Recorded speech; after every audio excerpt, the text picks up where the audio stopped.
Good morning, everyone. So, who's ready to learn more about Albert Einstein? I am. All right, so here we go with Chapter 6 War Again.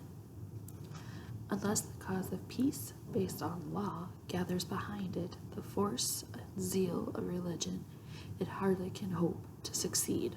Albert Einstein. Albert's fame brought him thousands of letters from people all over the world, not just scientists either.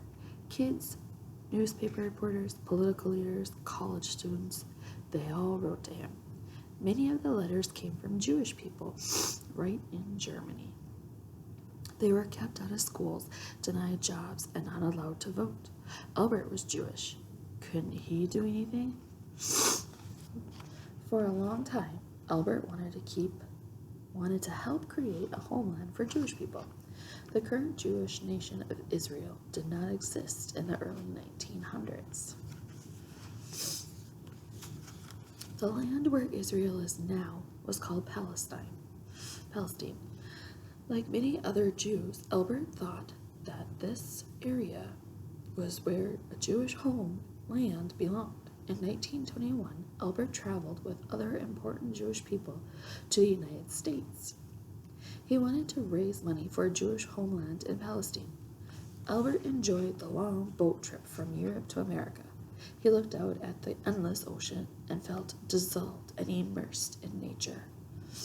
It reminded Albert how tiny one man was compared to the greatness of nature. He was not so important as the world was making him out to be. That thought, he said, makes me happy. All right, so before I go on, there's the map of Palestine. And there's the boat, or ship. So Albert was quite surprised to see thousands of people, including reporters and photographers, waiting at the pier when his ship arrived in New York City. Wherever he went, there was a huge crowd, eager to see the genius who unlocked secrets of the universe. The mayor of New York personally welcomed him and presented Albert with a key to the city. There was a parade in his honor. When Albert visited Washington, D.C., President Warren Harding invited him to the White House. Albert's eccentric genius look was a big hit with the Americans. With his wild hair, messy clothes, and friendly personality, Albert charmed reporters. He was often asked, "Could you briefly explain your theory of relativity?" This question drove Albert nuts. After all, it had taken him 15 years of intense thinking to develop the theory. But he'd take a deep breath, smile, and say, "When a man sits with a pretty girl for an hour, it seems like a minute. But let him sit on a hot stove for a minute, and it's longer than an hour. That's relativity." So some pictures.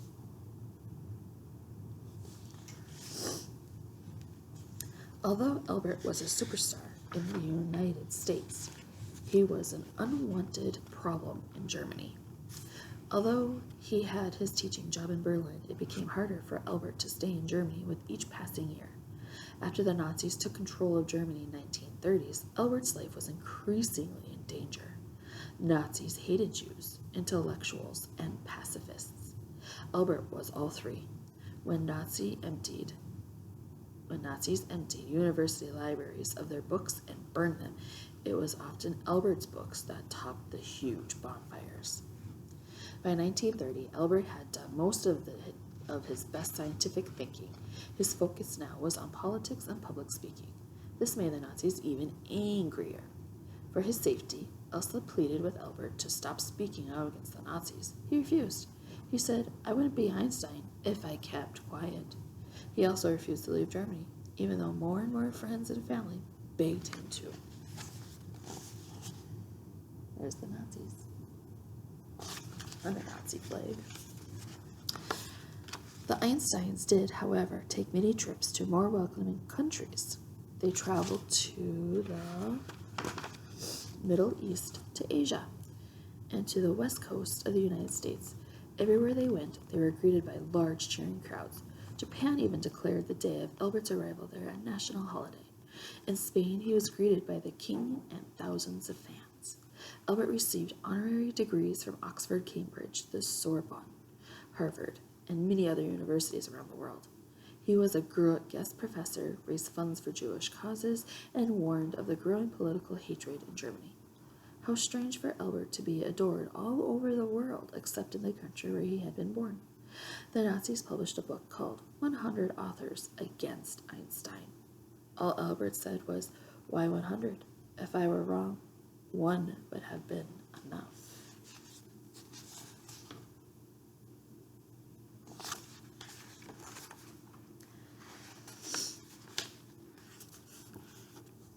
Alright, so we're going to learn some stuff about Hitler and the Nazis. You guys ready? Okay, Hitler and the Nazis. Germany could not recover from their defeat in World War I. The treaty that ended the war left Germans hungry, poor, and feeling hopeless.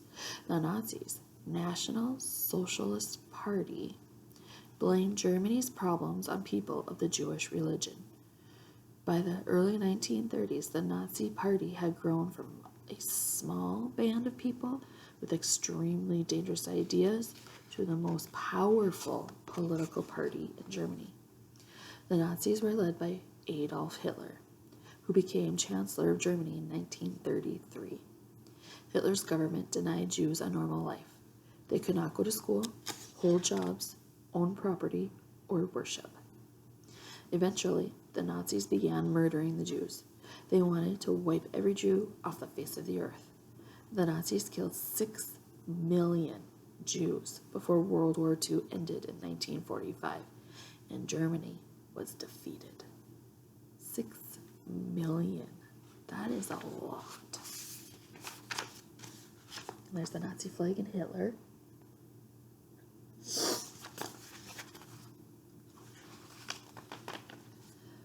Albert was very lucky to have survived Nazi Germany. In 1931, while Albert was a guest professor in California, Adolf Hitler declared Albert a spy. Hitler put a death warrant for Albert. In 1933, while Albert and Elsa were returning home from their trip to California, Nazis broke into the Einstein summer house in Kaputh, Germany. A bread knife was found in the kitchen, a perfectly natural place for a bread knife to be. But the Nazis used the knife as proof of what a dangerous man Albert was. The Nazis seized everything about Albert owned, his home and his money. Now there was no question about moving. Albert and Elsa rented a house in Belgium, where Albert's stepdaughters also came to live. But in Belgium, a new book from Germany was now available. It included photographs of Nazi enemies.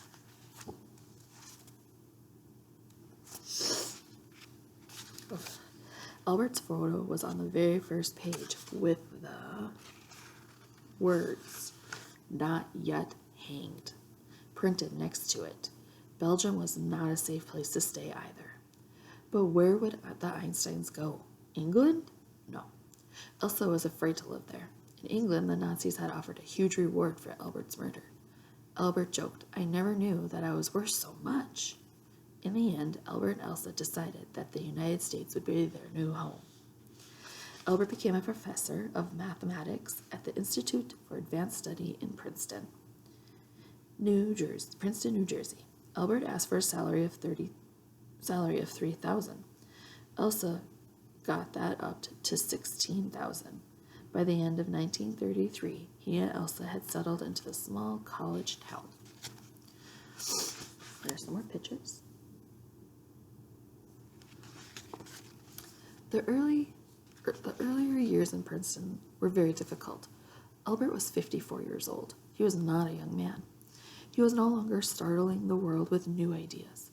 Then, just 3 years after their move to Princeton, Elsa passed away. Albert was lonely and heartbroken. His own health suffered. He had barely left Elsa's side for the last 12 months of her life. Albert kept hearing about friends who had been murdered in Germany. With all of the energy that he had left, he was determined to do whatever he could to stop the Nazis.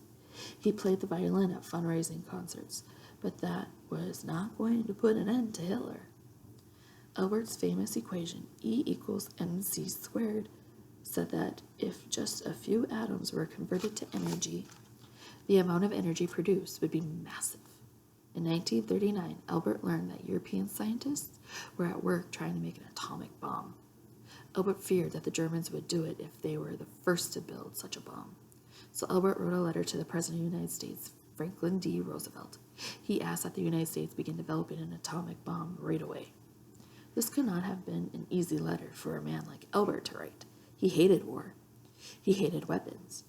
Yet now he was asking the United States to hurry up and build the most destructive bomb ever imagined. Even the simplest atomic bomb could destroy an entire city and kill thousands of people within seconds.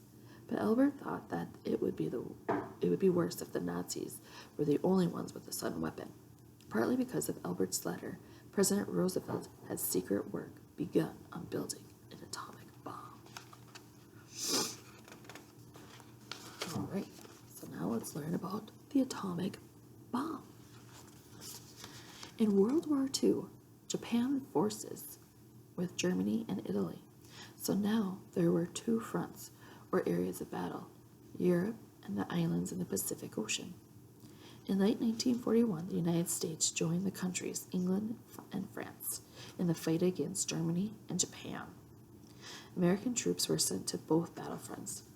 At 8:15 a.m. on August 6, 1945, an American military plane released an atomic bomb over the Japanese city of Hiroshima. In an instant, 80,000 people were killed. Hiroshima simply ceased to exist. People at the blast's center were vaporized. All that remained was their charred shadows on the walls of buildings. 3 days later, the U.S. dropped another bomb on another Japanese city, Nagasaki. Japan soon surrendered, and World War II finally came to an end. The world now had weapons that were destructive beyond imagination. Decades of scientific thought and research, including Einstein's, made the atomic bomb a possibility. War made it a reality. The world was never the same again. So this is Japan. So there's Hiroshima, and then there's that Nagasaki, and this would be the atomic bomb. You see that? Okay. Let's see.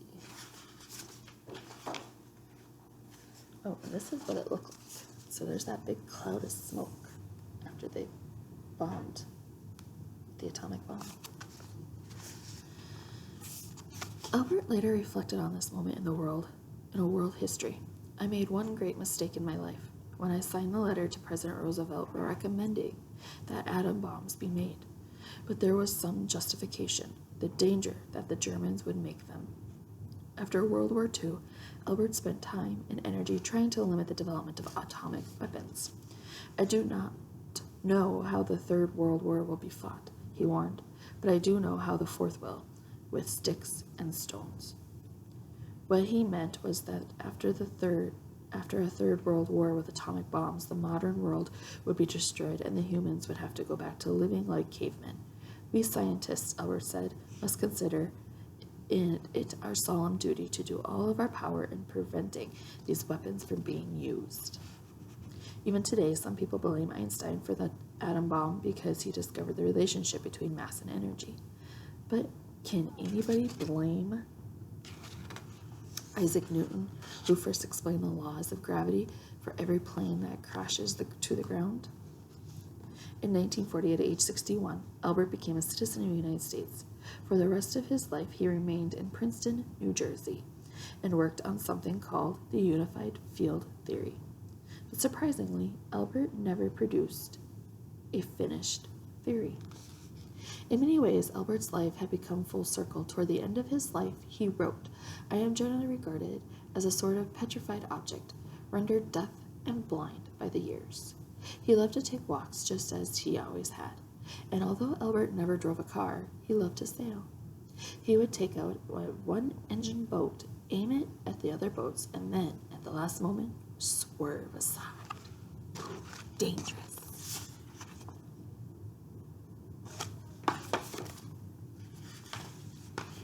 In Princeton, he was a familiar sight walking back and forth between his home and office, often chatting with neighbors. He spoke English with an accent. I think I will little study. She is a very good theory. His shaggy hair, now white, grew even wilder, and he often went without socks, belt, or suspenders. Once some boys asked Albert why he never wore socks. With a sly smile, he answered that he was now old enough that if he didn't want to, he didn't have to. On his walks, Albert was known to stop and help a child fix a bicycle. And when a young girl came to his house asking for help with her